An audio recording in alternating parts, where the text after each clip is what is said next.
Jacques Miard. Merci Madame la Présidente. Il faut regarder les choses en face, messieurs. C'est un projet obsolète parce que c'est un projet historique. Et donc, il doit être refondu en totalité. Il est obsolète parce qu'il est né d'une période qui était anormale, qui était une économie de guerre. Et c'est un projet donc des années 50 qui a été construit sur un logiciel de former un bloc. Je me souviendrai toute ma vie, j'avais 10 ans, de voir une affiche à l'arrêt de bus à Lyon où il y avait un Européen très musclé qui repoussait le bloc soviétique comme le bloc américain. Et on a voulu bâtir un bloc. Simplement, la réalité du monde n'est pas tout à fait comme ça. Alors, il y a plusieurs phases historiques. Il y a la phase du progrès.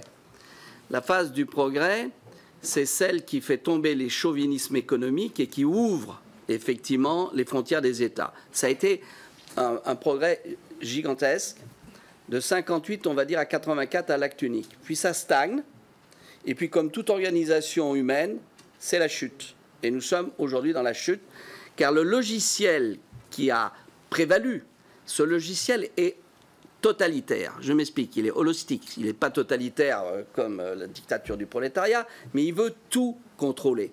Et on a amassé véritablement en Europe et à Bruxelles un être omnipotent dont la gouvernance ne fonctionne plus et qui veut tout gérer, de la taille des cages à poules jusqu'aux questions de valeur et autres. Donc ça ne peut pas fonctionner. Elle est en train de mourir, l'Europe, d'obésité. C'est une évidence. Et cependant, il est clair qu'il y a divers niveaux d'Europe. Alors sur l'euro, soyons très clairs, arrêtez de parler de l'euro, il est mort. La monnaie unique est morte. Je vous rappelle, chers amis, qu'en un siècle, vous avez 42 monnaies uniques qui sont allées au tapis. Madame la Présidente, écoutez. 42 monnaies qui sont allées au tapis. Il n'y en a aucune qui a fonctionné. Alors, Monsieur Bourlange me parle de la solidarité qu'on n'a pas faite. Ça, c'est toujours la fuite en avant. Il faut faire plus d'Europe, etc. Simplement, il faut faire vos comptes, Monsieur Bourlange. Et l'Allemagne les a fait. Pour maintenir aujourd'hui la monnaie unique, il faut que l'Allemagne transfère, parce que ça se termine dans l'union de transfert, 8 à 10% de son PIB chaque année. Et c'est la raison pour laquelle Merkel impose aujourd'hui la purge budgétaire pour ne pas payer, c'est-à-dire on est rentré dans la récession, c'est la purge à la Pierre Laval. Et donc ça va casser. Quand? Je ne sais pas, mais ça va venir.